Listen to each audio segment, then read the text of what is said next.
This is what a $25 million a year salary looks like versus a $25,000 a year salary. About 20% of Americans live on this amount of money or less. I want to show you the lifestyles of people who make this much money versus this much money and everything in between.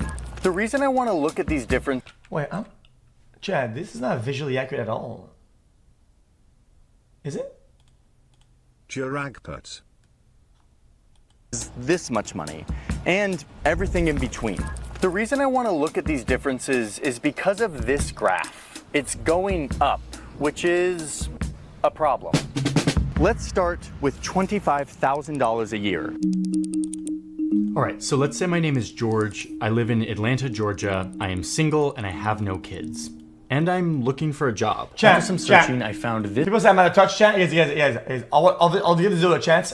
I feel like I've been wondering about job this. as a security guard at a TV studio in downtown Atlanta. It'll pay me $12.50 an hour, which is quite a bit more than the minimum wage of $7.25 an hour. Let's assume I work 40 hours a week, and I work every Wait, minimum wage is still $7? week except 2 that I set aside for holidays, sickness, and vacation. This means I make $25,000 a year. At this level, around 29% of Americans earn as much or less than me. So how will I spend it? This comes out to be just over $2,000 a month that I have to spend. I gotta pay taxes. That brings me down to $1,764 to live on this month. To calculate this next part for this income and all of the incomes we're looking at, I used some data from the US Bureau of Labor Statistics that shows that people in this income bracket spend about 41% of their pre-tax income on housing. I've got about $850 for all my housing expenses. That's nearly half my after-tax budget. I'll definitely be renting instead of owning a house at this budget. A lot of landlords these days require you to earn 3 times more the monthly rent. So I'm probably gonna need roommates if I'm gonna get approved for an apartment. All right, let's look at Craigslist. I really can't afford to live downtown, so I'm gonna look in the outskirts. And I found this place right outside the city. This is gonna work and it's within my budget for rent and utilities. So how am I gonna get to my job, which is in downtown Atlanta? That's 20 minutes away from where I live. And like most American cities, there's not great public transportation here. So I'm gonna need to You said 20 minutes, but that's 24 minutes by car when there's no traffic. And like most American cities, there's not great public transportation here. So I'm gonna need to have like a 35 car. each Let's just way. say in this assumption, and it's kind of a big assumption, that I already have a car. And let's assume it's this car. It's a 2004 Toyota Solara that I got on Facebook Marketplace. Lower income Americans spend more on their income for transportation than any other segment of the population. The data we'll use says about 15% of pre-tax income is spent on transportation. So that's $313 for gas, insurance, parking, and saving up for maintenance and repairs. We gotta be pretty careful about how much extra driving we do and hope that no big maintenance issues arise. Okay, this is stupid. Real wages are up, checking savings is up, spendings are down. These are real data. Inflation adjusted people's financial reality. According to this BLS data, I spend about 15% of my income on food. That includes both groceries and eating out. That's $313 a month for food. A lot of people think that this income bracket just goes to McDonald's all of the time, but the reality is the average order amount at McDonald's is between $7 and $8, so that will not get me through the month. That will get me through 13 days worth of food. So I gotta go to the grocery store. Unfortunately, in most lower income areas in this country, there aren't a ton of grocery stores, and the ones that are available are much less likely to carry fresh produce or other nutritious food. So I'm gonna see what I can do by stocking up on beans and rice, peanut butter and jelly, Wonder Bread, Top Ramen, freezer meals. For fresh options, I'll be looking at potatoes and some of the cheaper produce, and no eating out, or rarely, occasionally, on special occasions, eating out. If I do, I'll be looking at the value menu at a fast food restaurant. I'll be looking for discounts, checking every price in the convenience store. Okay, but wait, don't I get government assistance for food, like food stamps? So from my research, I can see that to get government assistance, I need my savings account to be less than $2,000. Check. My income needs to be lower than $19,578. And I make $25,000, so nope, I don't qualify. Okay, so we've covered... Wait, hold on. The annual household income, so he's higher than that then. And I make $25,000, so nope, I don't qualify. Okay. Hold on, chat. You guys, how much are food stamps worth, right? Because On paper, right? If this saves you more than 3K a year, right? Couldn't you lower your income, take less hours, and just to qualify, and then you get a profit? 78. And I make $25,000, so $200 a nope, month, never I mind. don't qualify. Okay, so we've covered our basic needs of housing, Trying to find some food, and loopholes, like, settle down. transportation. But I still have a lot of expenses. We hear a lot about healthcare being a massive personal cost in the US, but what does that actually look like? Georgia's Medicaid website says that I qualify for government help, but even with that, I will be paying around 10% of my income on health-related expenses like medicine, doctor visits, getting care that isn't covered by this government insurance. This is one of the reasons why people in my income bracket live around 7 years less than the richest Americans. Live around 7 years less than the richest Americans. After all these main expenses, I'm left with a small amount of money for everything else. And there's a lot more that I need to spend just to live. Laundry, internet connection, cell phone. Conservatively, that adds up to $105, not taking into account the overcharges and hidden fees. Like, you're starting to see what's happening here. This doesn't add up. Entertainment, fitness, and travel just isn't feasible. I have no emergency savings, no rainy day fund, and live in stress of an unexpected car repair, a health emergency. Any of these unexpected charges could be a major setback. I'm probably gonna have to join the huge number of Americans that rely on debt to get through the month, whether that's credit card debt or short-term loans with high interest rates. Maybe I'll need to move back in with my parents or take on a second job. Maybe I'll start driving Uber or DoorDash. But what's clear is that my full-time job, which pays If you don't have a plan, and if you're not gonna get a promotion or like a next job, if there's no like progression, aren't you just fucked? is much more than the minimum wage, is still not enough to make it through the month. I'm gonna pause the video really quick. I'm excited about the sponsor of today's video. It's the first time they're sponsoring a Headspace out for free for 60 days. See if it's a helpful addition to your life. Thank you, Headspace, for sponsoring today's video, supporting our journalism. Here. All right, now let's see what we can do with $40,000 a year.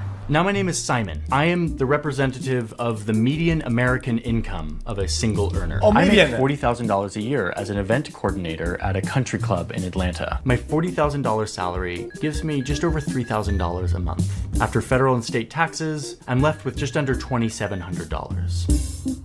Using that same data set, my budget for housing is $1,133. I'm kind of feeling this one-bedroom house. Let's say between rent for this house and my utilities, And they still I'm paying chunk your shit $1,133 for my monthly housing expenses. The country club is kind of far from my house, and because there's no public transportation, I'm gonna need a car. I saved up and purchased this 2011 Subaru Forester on Facebook Marketplace. I got it for $4,500. So, like George, Well, I spent as an event coordinator, I don't think you have to go to the actual venue all the time, but whatever. about $136 a month just on gas to get to my job. This leaves me with a little over $400 for everything else.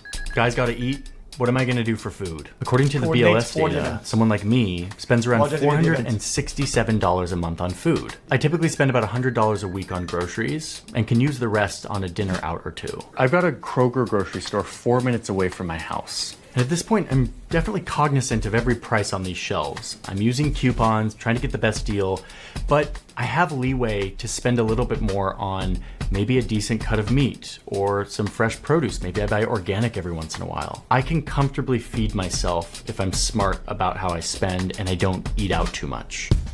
This income level is right on the threshold where employers start to sponsor your healthcare plan. They start to subsidize it. That's a thing here in America. And luckily, my employer does. But even still, I spend $300 a month on health, medicine, out-of-pocket doctors, pre-deductible expenses, and now I get to pay for a gym. I signed up for this low-cost gym for $10 a month. $300 so on after health? covering these basic needs, What I are have you buying? $231 left for everything else, all of my other essentials. Laundry, cell phone, internet brings me down to $126. I will try to put some of this away for an emergency or a trip. Put it into a savings account with a good interest rate so it will grow over time. But to be honest, I'm probably gonna spend this on entertainment. Like, I wanna go out and have fun. I wanna go to a movie. I wanna subscribe to Hulu and Netflix. I might buy a book, might go out with some friends. And after all of that, I end up around zero. So all in all, I'm doing better than George, but not that much better. I've got some money left over at the end of the month, but an emergency expense would still leave me in debt. All right, let's up this to 100 grand a year and see what our budget looks like. Okay, now I'm Tim, and I just found this job in sales. It makes me $100,000 a year. I'm officially in the six figures. I make 4 times more than George and double the median income that Simon makes. I'm now near the top 10% of earners in this country. My salary gives me $8,333. Yeah, it's crazy that I think the 3 times that we were talking about salaries with chat, I said if you make 100K, you're pretty much balling out. Like in the grand scheme of things, you're balling out at 100K, right? I don't think my parents ever made 100K. And then chat was like, oh, dude, you gotta touch 100K, you barely survive in the city, blah, blah, blah.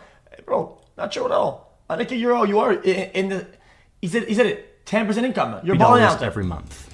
If you're 1 out of 10, you're balling out. That is the term, balling out. 10%. Yes. 2,200 of that is gonna go to taxes, and I'm left with just over 6 grand.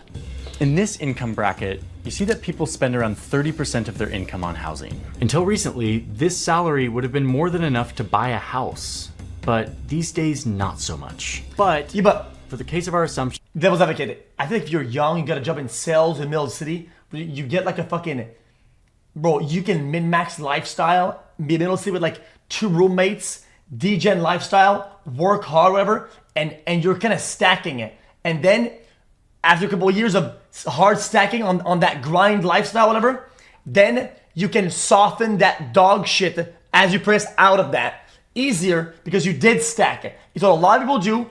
It's what people do where I live because people stay at home and they live with their parents. Instead of saying, "Oh, dude, I have to get out of the house," they stay at home. They stay in the basement, degen lifestyle, build a cushion, and use that cushion to transition. let's assume that I, Tim, have been saving for 10 years and I'm finally ready to purchase my first home. Zillow is telling me that I can afford a house that's around $314,000. I'm gonna buy this nice one. Help your mom with the dishes. Help your mom with the cleaning. Okay. Give her like $300 a month or some shit like that. Okay. And kiss her goodnight. And you can stay home and you get home cooked meals and shit like that. Right? It's easier lifestyle. Who gives a fuck about going in an apartment or a house? Okay. It's not like you're fucking bringing bitches back, loser. Like, one-bedroom who the fuck cares? In Atlanta. It's got these nice wood floors, all of this natural light. Oh wait, no. Looks like there's a condo fee. $426 per month. Probably for that fancy workout room. Okay, we're gonna have to keep looking. Okay, I found one. It's a one-bedroom condo. It's got a fireplace, access to a pool and a fitness room. It's in a pretty good location, and it's just under $260,000. With the condo fee, I'll be paying around $2,700 per month, which is about 32% of my income for housing. I get to spend more on housing.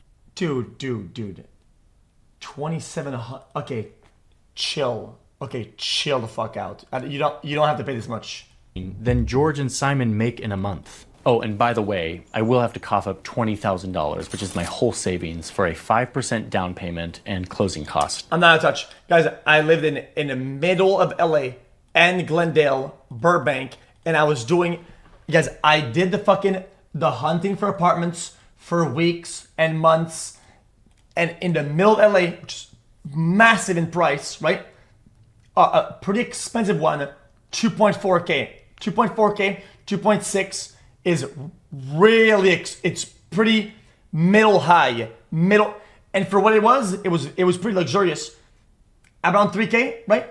3.4K in Georgia. Come on, bro, we can do better than that. Come on, bro, you can do better than that. To make this house purchase. Thanks to my good credit, I can qualify for a good car loan that allows me to buy this beauty. You can do better than that, 100%. $50,000 BMW. It'll cost me $754 a month for 5 2K. years. And it will leave me with $579 every month to spend on gas, repairs, and insurance. I'm even starting to be able to afford to bring it to a professional car wash place, get it detailed every couple months. I am upper middle class now, so I only have to pay 11% of my income on food per month just to feed myself. I get to eat out a lot more lately. When I'm at the grocery store, I get to peruse the fresh and nutritious food much more abundantly. I can buy nice meat and nice produce. I'm not overly concerned about the prices. And lately, since meal delivery apps have become more common, I'm ordering DoorDash like once or twice a week. I'm starting to be able to use money to save myself time and stress. My job pays for a lot of my health insurance, and yet I still pay $500 a month on health, medicine, and these kind of expensive supplements I've been buying. I'm able to save money at this point so that a minor medical emergency isn't a huge deal. These numbers are way off. Sorry, chat. Guys. I like this YouTuber a lot. Okay. His numbers are off on almost every category. But the doctors I do go to have to be 1K covered on by my food. insurance plan. I can't go out of network. It would be too expensive to pay out of pocket. With all my big expenses covered, I still have $665 to cover Wi-Fi, unlimited data on my phone, and since laundry and a gym are in my apartment, I actually don't need to use much cash for that. So even after all of these essentials, I have money to save and invest. And even still, I have cash left over to go out with friends. Every few months, I'm able to save up enough to go on vacation. My work pays me even when I'm taking time off, so I don't need to worry about that. I do have to... I understand it's basically on stats, and that kind of sucks because it makes me think that I guess people don't have the best strategy or the best maybe financial education or whatever when it comes to money. 1,000 on food a month is a good amount if you're like median one person alone. Strategically it's choose a lot my then. travel locations to make sure that they're affordable. Because I chose a cheaper place, I'm able to enjoy drinks and food while I'm there. When I come home, I do have to save and scrounge for a couple of months to recuperate, but it's not too stressful. Not bad, and in fact, much better than the vast majority of Americans. All right, now let's up this to $1 million a year and see what our budget starts to look like. Hi, my name is Noah. I am a junior managing director at a big private equity fund. I'm in finance. I'm looking for a man in finance. I work 70 Yo, you don't get this for a mil. Sorry, if you have a mil, if you make a mil a year, if you buy this, it means that you're financially illiterate and you're gonna struggle down the line. That's what it is. One mil at your peak, or whatever. This is a waste of fucking money, especially if you're renting it. Okay. I'm sure you're gonna want to own at one point. If you're gonna rent, it has to be very for like utility, right? And its use, not for the fucking luxury of it. That's what it is. 40 hours a week. I make big deals. They're very important, and I am earning $1 million a year. If you rent, it's money that is going to the wind. It means that if you're renting, right, the money goes to somebody else. And you have no permanent value out of it. You don't keep anything. You don't own anything. The money is gone. It's gone. It is gone. If you have a mortgage because you're buying a house, it's going towards the house that you own, right? That's what it is.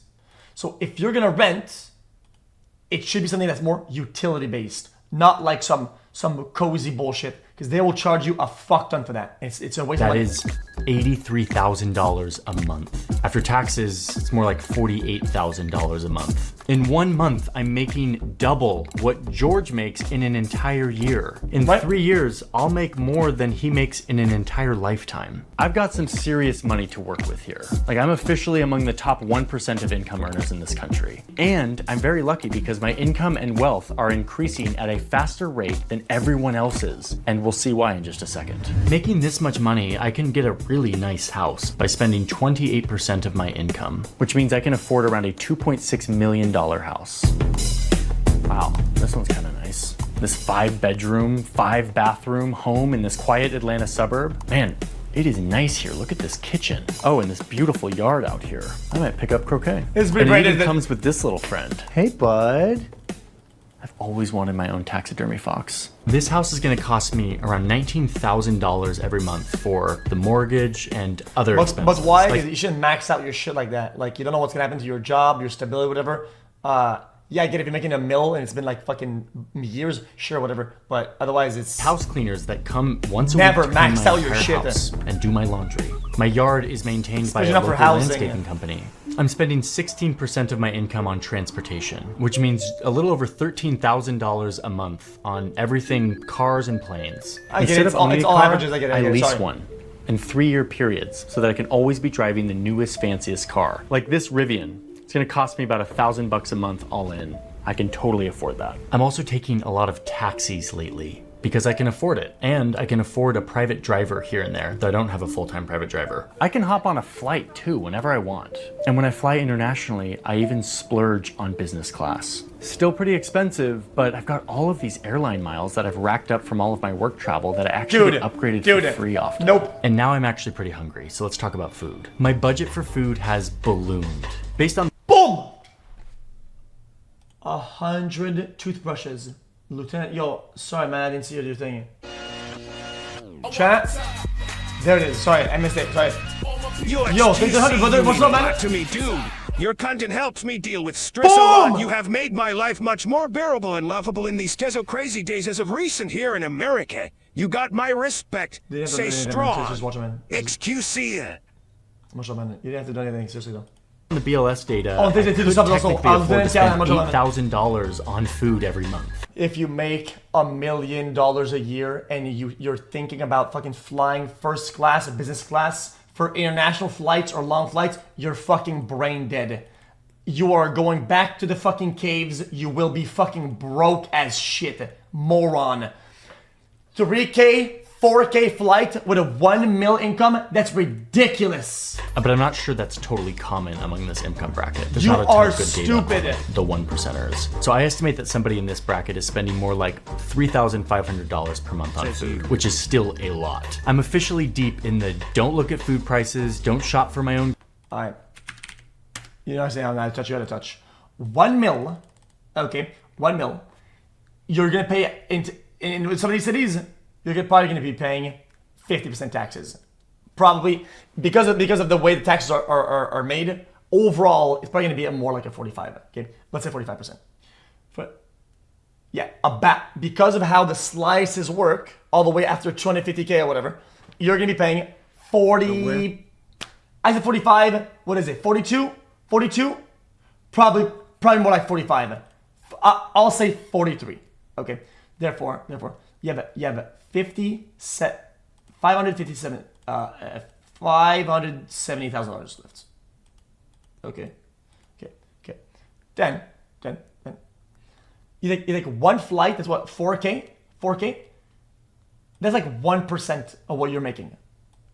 It's about 1%. Maybe that's 0.8% of what you made in a year on one flight. That's branded. Groceries, don't worry That's about ordering brain dead. takeout whenever I want, kind of rich. I could pay 20 bucks for a salad. I can pay $16 for a smoothie. I could even drop $300 per person on a nice restaurant and not really be too stressed about it. Now, I can't afford a private chef yet, but I have opted for a high-end meal service that delivers dinners to my house. I have to work a lot. The difference is that per hour, my hours are much more financially valuable. George, Simon, and Tim all had to spend a lot of their hours cooking and cleaning and traveling around, but I can just pay to get a lot of that time back. I could technically afford to spend $4,000 a month on health, but again, we estimate that it's a little bit lower, more like $2,500, which would still mean a totally different healthcare world. I can go to any doctor, I can pay for a therapist out of pocket, I can easily afford to see a specialist for any kind of preventative care, physical therapy, elective surgeries, even stuff that isn't covered by my very good insurance. I can pay for it. I can pay out of pocket, and it's not too crazy for me. And even though I have a gym in my house because I converted one of the mini rooms into a gym, I is this still on actually pay stats? for another nice Yeah, some of these expenses don't even scale up that much. gym membership at this luxury spa and gym so that I can use their hot tub and sauna. I also get in on their personal trainers who are really great. I recently signed up for this fancy doctor's office where I pay a monthly fee and I never have to wait more than 10 minutes in the waiting room. Remember, my time is extremely valuable. And this is one reason why my life expectancy is way up here. I'm probably gonna live 7 or 8 years longer than George. Laundry, cell phone bills, Wi-Fi, these are all negligible costs for me. I'm left with at least $10,000, and it could be way more if I reduced some of these assumptions, like spending thousands of dollars every month on food for just me. Okay, so fair what do I enough. do with all this leftover money? Well, I do Invest have a it. semi-complicated investment portfolio that I love to talk about. My money is in the stock market. 24/7, growing, compounding into more and more wealth. It allows my wealth to grow much faster than those who don't have extra money to invest. I go on vacations, though they do get interrupted by work. My job is very important. around. For international trips, I do sometimes splurge on business class tickets so I can lay down on the flight. What's interesting though is that even at this crazy income bracket, people can still blow their money every month, trying to keep up with their expanding lifestyle. But let's be clear, they're living unrecognizable lives to the previous income tiers we've talked about. So let's see what happens next. All right, now let's see what happens when we turn this into $25 million a year, which is an amount of money that some people in this country actually make every year. Let's see what their budget looks like. My name is Robert. You'll never hear about me because I am the owner of a highly successful national car wash chain. Or maybe I'm the CEO of Zillow or Chevron. Or maybe I'm a pretty famous celebrity and I make $25 million a year. Noah was already in the top 1% of income earners, but now I am truly in the ranks of the global elite. And we need to pause and talk about how rich people think about their wealth. At this point, we have to start to rethink money because people at this income bracket think less. But Roberts actually lives in New York. Roberts gets taxed 53% of his total income and has less than half because the government thinks that are entitled to more than half the work that the person is doing, which is fantastic. Less about their yearly salary and more about the total value of all of the stuff they own, their net worth. Most of my pay is in stocks, not cash. I spend money knowing that I have all of these assets that I could sell if needed, even if it doesn't come to me in a paycheck every month. Which is actually really great because I'm not taxed on this stuff unless I sell it for cash. And even then, I'm taxed at like 15 to 20%, which means that in a lot of years, my tax rate will be less than Tim, who makes $100,000. I'm paying less of my income in taxes than he is. Go back. You said what? Stuff they own, their net worth. Most of my pay is in stocks, not cash. I spend money knowing that I have all of these assets that I could sell if needed, even if it doesn't come to me in a paycheck every month. Which is actually really great because I'm not taxed on this stuff unless I sell it for cash. And even then, I'm taxed at like 15 to 20%, which means that in a lot of years, my tax rate will be less than Tim, who makes $100,000. I'm paying less of my income in taxes than he is. Yes, stock options. Yeah, it might sound like a fucking ball idea for like Nvidia and shit like that, but I mean, if you work at a company which is stable or goes down, right? Then you still get taxed on the way out. It's risky. That's the same. It's pretty much the same as kind of as making a business, being paid. If you're incorporated and then having that it's not the same, but not the same thing. This is very good for my Be paid in stocks? So let's see what I can buy. Stock options? Are you kidding me? Now, given my gargantuan income, I could technically afford this house.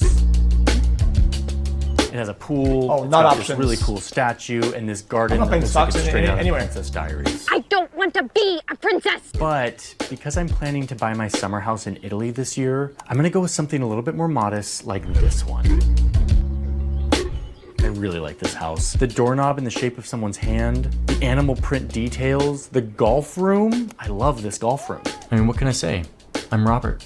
I'm an eccentric boy. This house has a pool, it's got a gym, it's got this wooden tub, which is something I never thought I needed, but I absolutely do. What you'll start to see with this house and everything else in this income bracket is how it allows me to physically isolate myself from the concerns that most people have. I don't have to think about crime, homelessness, noise, pollution.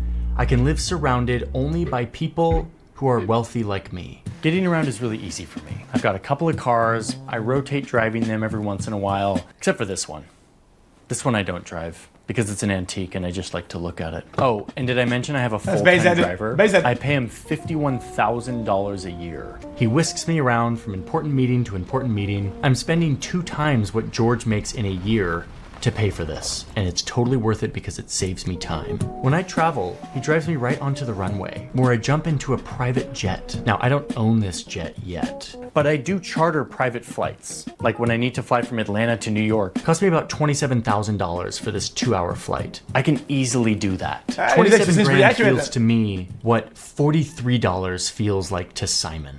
I'll pay that for a nice private jet. Now, I don't fly private all of the time. I do fly commercial if I'm going on vacation to Paris. I'll be flying first class, obviously. I have a separate security checkpoint, my own lounge, and when I get on the plane, I get one of those little cabins all to myself. By the way, this ticket cost me $31,000. When I get to Paris, I usually book the penthouse in one of my favorite hotels. I have hotel staff available at any moment.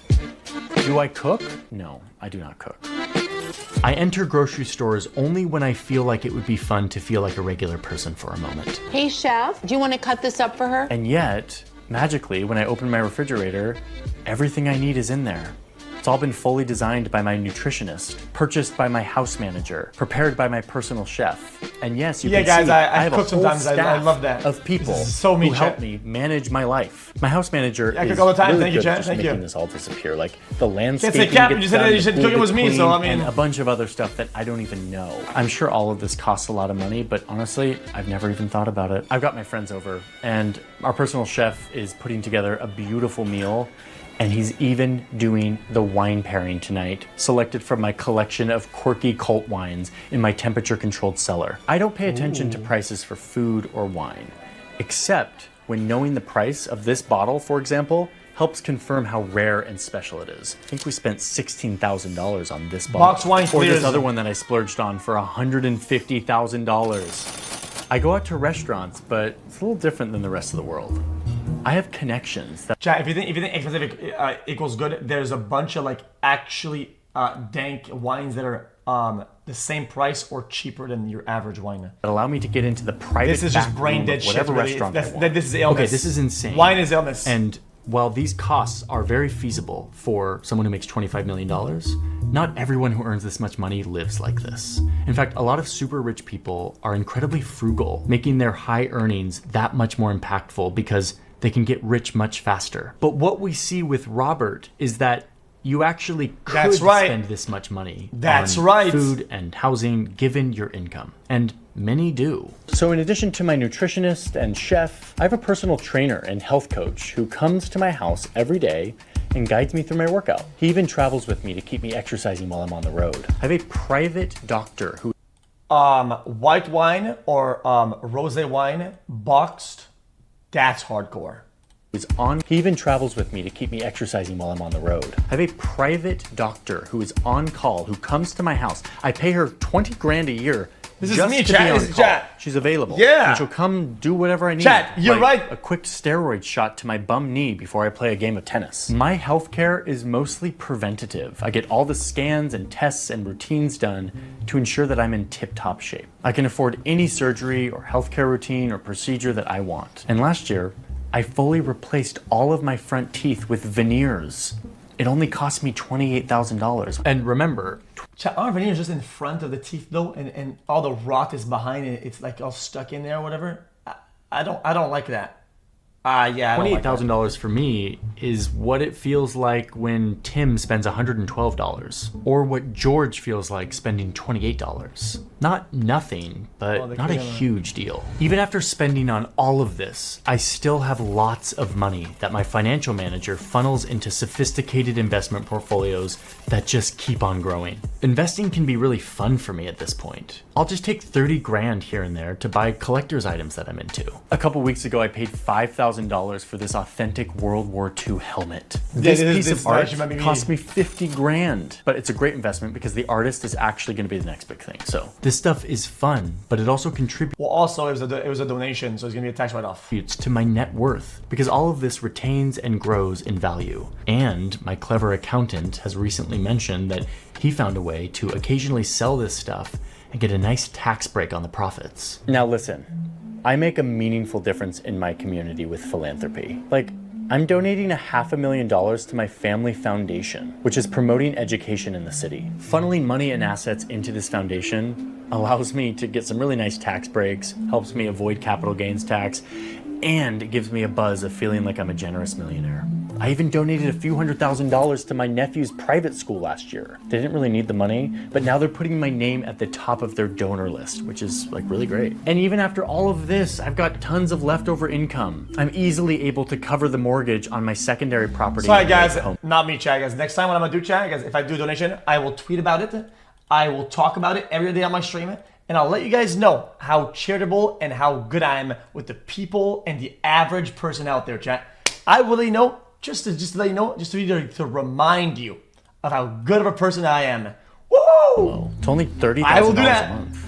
And the views here are just chef's kiss. I mean, look at it. One of my favorite parts about this level of wealth is how much access I now have to obscure elite clubs, like this one in New York called Core. I had to pay 50 grand for an initiation fee and then $17,000 annually, but it allows me to rub shoulders with really important people. And yes, there are echelons above me that someday maybe I'll reach, but I'm still existing on a fully different plane than most every single person in the world. Almost every stressor that you can think of, I can pay away. And the ones that I can't pay away, like heartbreak, grief, and social anxiety, I won't be able to pay that away at any level of wealth. I am protected financially from just about any emergency that could occur in my life. And so long as I manage my finances responsibly, I will never experience life below this level of wealth. The difference between these levels of income is kind of hard to fathom. If you're in the $25 million camp, It's what I said last time. Like at that level, it's hard to dip all the way under. You know? make more in 1 hour. Even with like medium small investments, it's like in 6 months. Free ride. In just one 8-hour workday, you're making more than George makes in 4 years. 100 years ago, the divide between the rich and the poor was incredibly stark in this country. The top 1% would bring home 20% of all of the income. But then look what happened. We kind of fixed it. We taxed the super rich. The working class organized and rose up, fighting for fair pay. And by the 1980s, it was more like 10% of the income went to the top 1%. But watch what happens next. We're going back up, and we're leaving people like George in a trap. It's not hard to see why someone like George would have lost faith in our government and our institutions and the concept of an American dream. The system is not working for George. Each cost leads to another cost, creating a poverty trap with no chance of getting out. Expensive housing far from work means a car. A car means maintenance and insurance and fuel, which means less money for food and healthcare. He makes too much for government assistance on any of this. I pay my How is taxes. George That's not the supposed to problem. have the time, the money, or even the brain space to think about school or improving his skills? His social mobility is limited. We often think about America as this land of opportunity. If you work hard, you can move up. But the data shows us that that just isn't the case anymore. For someone like George, or for the tens of millions of Americans like him, the gap is getting wider, and it's getting harder to close. And that's bad. Not just bad because it's unfair, but it's bad for our economy. It's bad for our politics. And it's bad for the 44 million people who live in the richest country in the world, but don't have enough food every day. The people who only have access to credit via predatory lenders. The people whose lives are rocked when they get a $25 overdraft fee, or who can't afford a loan. They should actually outlaw overdraft fees, okay? The bank needs to stop acting like the bank is paralyzed if too many people overdraw $4 for fucking toothpaste or some shit. That shit is fucking brain dead, man. It's time for the people in charge in this country to do what they did 100 years ago and reverse this curve before it becomes too late. Top 1% hold nearly 10 times more wealth than the bottom 50% combined. A staggering $5 trillion in wealth is set to be passed on without. Just give them a week or a month to pay and just make the overdraw fee like triple, okay? Because most people that overdraw didn't mean to, okay? And they'll fix it. It's not, nobody uses a fucking bank account as a credit card, okay? Most people don't use their bank like a credit card. If there's an overdraw fee, they just didn't think about it. They just say, "Oh, I didn't know I didn't know this payment went through," whatever. Nobody use that as nobody uses the overdraw. Like that's brain dead. Nobody does that. That's what credit cards are for.